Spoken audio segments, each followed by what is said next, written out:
राधिका बरसाने वारी की जय। गीता पाठ अध्याय 18 मोक्ष संन्यास योग। श्री गीता जी का अध्याय 18 श्री कृष्ण का अंतिम उपदेश है, जिसमें श्री कृष्ण अर्जुन को कर्म, त्याग, मोक्ष और संन्यास का वास्तविक अर्थ समझाएंगे और अंत में अर्जुन को क्या करना चाहिए यह भी समझाएंगे। भगवान कृष्ण का धर्म उपदेश सुनकर अर्जुन कहते हैं, हे अंतर्यामी वासुदेव, आपने अब तक जो ज्ञान दिया वह श्रेष्ठतम है। अब मैं आपसे संन्यास और त्याग को अलग अलग समझना चाहता हूँ। इस प्रकार अर्जुन के पूछने पर श्री कृष्ण बोले, कई पंडित जन प्रिय वस्तु को पाने के लिए या संकट निवारण के लिए जो कर्म करते हैं या किए जाते हैं, जैसे यज्ञ, दान, तप, व्रत, इन सबको त्यागना ही संन्यास मानते हैं। कई विद्वान सभी कर्मों के फल के त्याग को त्याग कहते हैं और कई पंडित जन कहते हैं कि सभी कर्म दोषयुक्त हैं, इसलिए सभी कर्मों का त्याग कर देना चाहिए। इसी को त्याग कहते हैं। और कई विद्वान कहते हैं कि यज्ञ, तप, दान, व्रत जैसे सात्विक कर्म त्यागने योग्य नहीं होते। अब तुम मेरे अनुसार सुनो कि त्याग क्या है। त्याग के विषय में मेरा मत है कि त्याग भी 3 प्रकार का होता है: सात्विक त्याग, राजसिक त्याग और तामसिक त्याग। यज्ञ, दान, तप, व्रत यह सभी कर्म बुद्धिमान मनुष्यों को पवित्र करते हैं।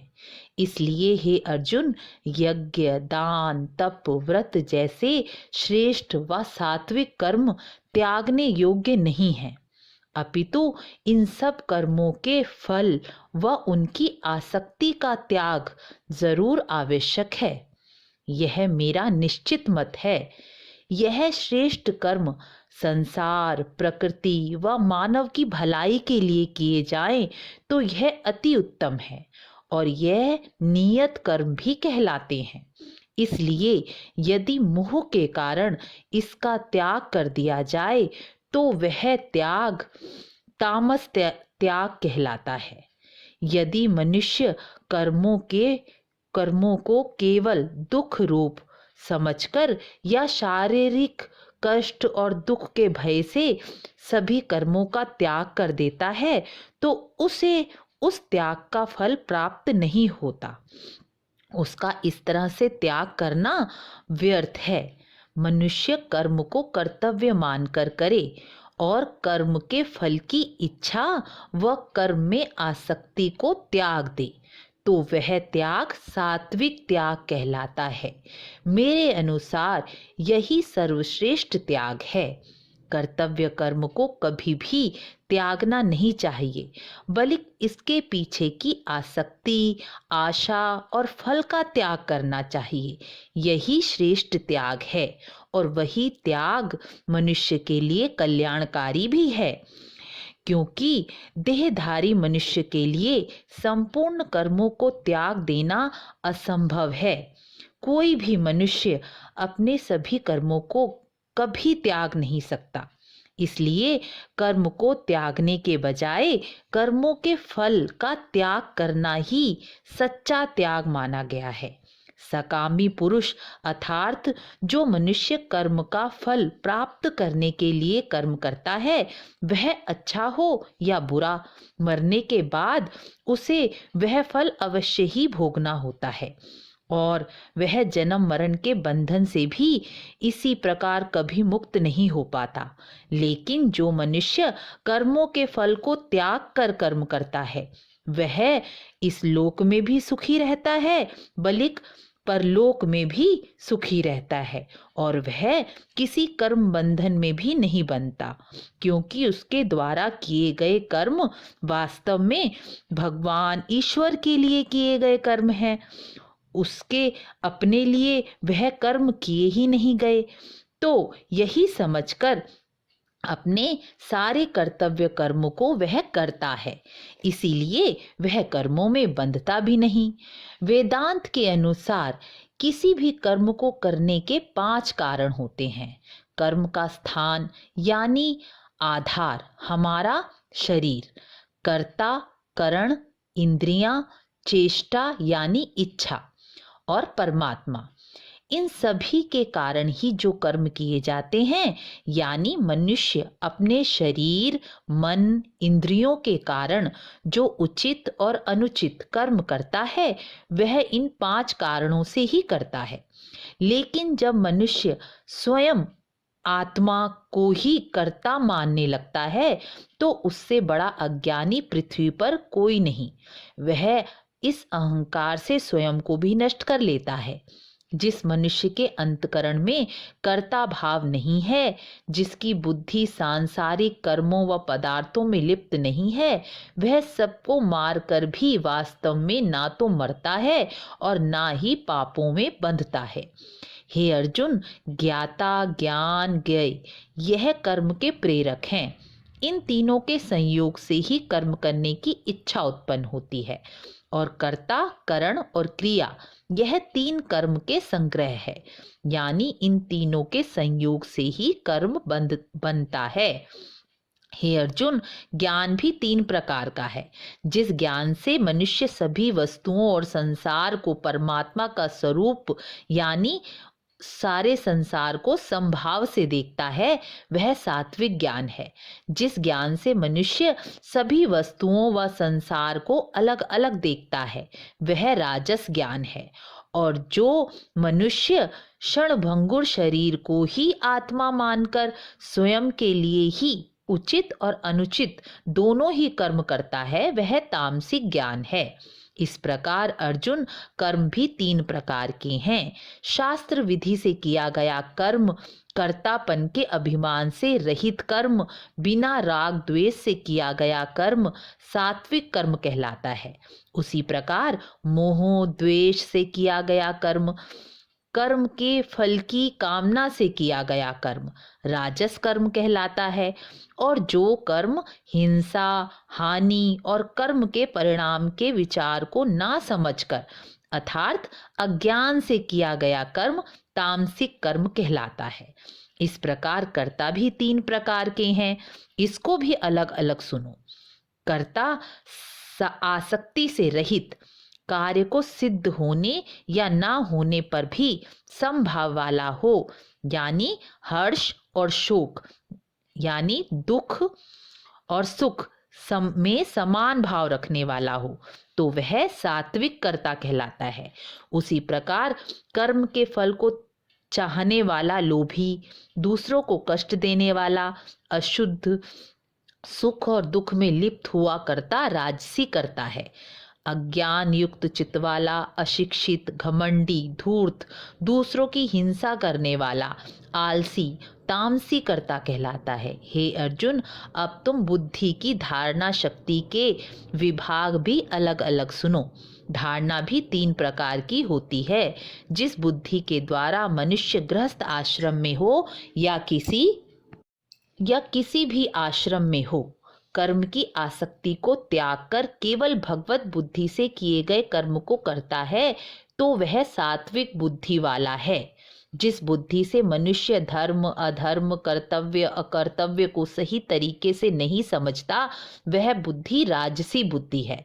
जो मनुष्य बुद्धि से धर्म को अधर्म और अधर्म को धर्म समझता है और तीनों कालों में धर्म के विपरीत ही कर्म करता है, उसकी बुद्धि तामसी बुद्धि है। हे अर्जुन, इस प्रकार सुख भी 3 प्रकार के होते हैं। जिस सुख में साधक मनुष्य भजन, ध्यान, सेवा आदि कार्यों में अभ्यासरत रहता है, वह दुखों के अंत को प्राप्त होता है।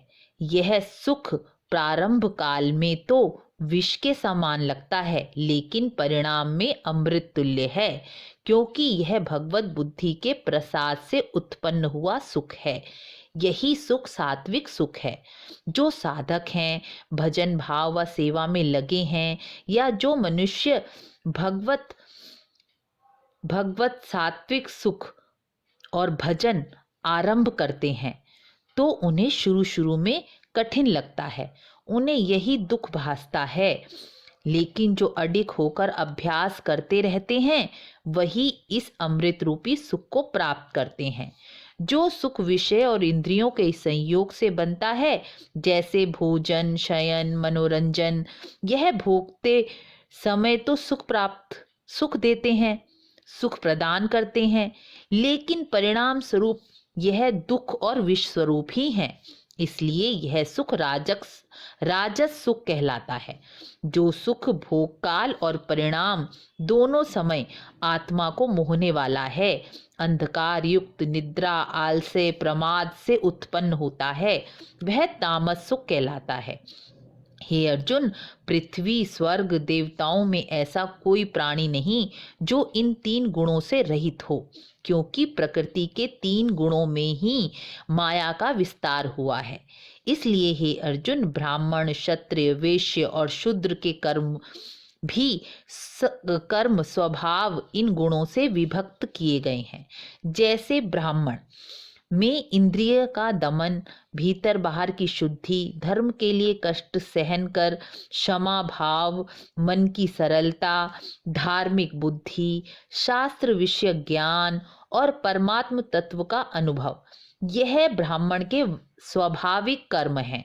शूरवीरता, तेज, चतुरता, धैर्य, युद्ध में ना भागने का स्वभाव, दान, स्वाभिमान, निस्वार्थ हित, पुत्रवत प्रजा का पालन करना क्षत्रिय के स्वाभाविक कर्म हैं। खेती, गोपालन, व्यापार, सत्य व्यवहार, यह वैश्य के स्वाभाविक कर्म है। और सभी वर्णों की सेवा करना, यह शूद्रों का स्वाभाविक कर्म है। इसलिए प्रत्येक मनुष्य जो अपने स्वाभाविक कर्म में लगा है, वह अपने कर्मों को करके भी भगवत प्राप्ति कर सकता है। इसलिए अपने स्वाभाविक कर्म को छोड़कर दूसरे के श्रेष्ठ धर्म में जाना भी पाप कहलाता है, क्योंकि अपने स्वाभाविक कर्म को करके मनुष्य पाप कर्म को प्राप्त नहीं होता। हे कुंती पुत्र, यदि दोष युक्त स्वाभाविक कर्म भी हो तो उन्हें त्यागना नहीं चाहिए। शुद्ध बुद्धि से युक्त, एकांत सेवी, शुद्ध आहार का सेवन करने वाला, जीते हुए मन, वाणी, शरीर वाला और दृढ़ वैराग्य वाला मनुष्य, जिसने सभी राग द्वेष को नष्ट कर दिया है, काम, क्रोध, लोभ, घमंड का त्याग कर ममता रहित मनुष्य ही मुझे प्राप्त कर सकता है। जो मनुष्य भक्ति पूर्वक सब संसार में मेरे सिवा कुछ नहीं देखता, अर्थात सभी में मेरा ही रूप देखता है और अनन्य भाव से मेरा भक्त है, वह मुझे ही प्राप्त करता है। इसलिए हे अर्जुन, तू भी मुझ में मन लगाकर मुझ में ही समर्पित हो जा और अपना कर्तव्य कर्म कर, अर्थात युद्ध कर। जिस कर्म को तू मोह के कारण नहीं करना चाहता, उसको तू अपने स्वाभाविक कर्म से बंधकर परवश होकर करेगा, अर्थात तू क्षत्रिय है। क्षत्रिय स्वभाव तुझे जबरदस्ती युद्ध में लगा देगा। इसलिए हे अर्जुन, तू सब प्रकार से अनन्य भाव से मेरी शरण में हो जा। इस प्रकार तू परम गति और सनातन परम धाम को प्राप्त होगा। इस प्रकार यह गोपनीय से गोपनीय ज्ञान मैंने तुझे बताया है। तू मेरा प्रिय सखा है। तू मेरे नाम, गुण, लीला का कीर्तन मनन कर। मेरा शंख, चक्र, गदा, पद्म धारण किए विष्णु रूप को पूजने वाला बन। ऐसा करने से तू मुझे ही प्राप्त होगा। मैंने अभी तक तुझे जो ज्ञान उपदेश दिया है, वह सबको छोड़कर मेरी शरण ग्रहण कर, अर्थात मुझ में समर्पित होकर युद्ध कर। मैं तुझे पापों से मुक्त कर दूंगा। अर्जुन, यह गीता रूपी रहस्य परम गोपनीय है। इसे किसी काल में भक्तिहीन मनुष्य अर्थात जो मुझ में श्रद्धा विश्वास नहीं रखता हो, उसे कभी नहीं कहना चाहिए। और जो मुझ में श्रद्धा और प्रेम भक्ति रखते हैं, उसे उत्साहपूर्वक यह ज्ञान सरलता से समझाना चाहिए। जो मनुष्य प्रेम पूर्वक मेरे इस गीता ज्ञान को कहेगा व सुनेगा, उससे प्रिय मुझे पृथ्वी पर दूसरा नहीं होगा। इस प्रकार गीता महात्म्य गीता पाठ कहकर श्री कृष्ण अर्जुन से पूछते हैं, हे अर्जुन, क्या तुमने मेरा वचन एकाग्र होकर मन से सुना है? तुम्हारा अज्ञान मोह नष्ट हुआ है? तब अर्जुन कहते हैं, हे अच्युत, आपकी कृपा से मेरा सारा मोह नष्ट हो गया है और मैं संशय रहित हो गया हूँ। अब मैं आपकी आज्ञा का पालन करूँगा। उसके उपरांत संजय बोलते हैं, हे राजन, मैंने भगवान कृष्ण और अर्जुन के बीच यह अमृत रूपी संवाद को सुना, जिसे सुनकर मेरा रोम रोम पुलकित हो रहा है और स्मरण करने पर आनंद का अनुभव हो रहा है। मेरा चित्त मग्न और आश्चर्यचकित हो रहा है। विशेष क्या कहूँ, भगवान श्री कृष्ण और गांडीवधारी अर्जुन जहाँ है, वहाँ श्री है, वहाँ विजय और विभूति और धर्म है, ऐसा मेरा मत है। इस प्रकार गीता का अंतिम 18वां अध्याय पूर्ण हुआ। इन अध्यायों को सुनाते समय मुझसे वाणी से कोई त्रुटि हो तो मैं आपसे क्षमा प्रार्थी हूँ। मेरी यही कामना है कि आप सबको कृष्ण का कहा गया गीता का ज्ञान आपके मन को शुद्ध व उज्जवल बनाए। भगवान कृष्ण की भक्ति सबको प्राप्त हो। वीडियो को लाइक शेयर सब्सक्राइब करना ना भूलें और गीता पाठ का 18वें अध्याय का महात्म्य भी अवश्य सुने। राधे राधे।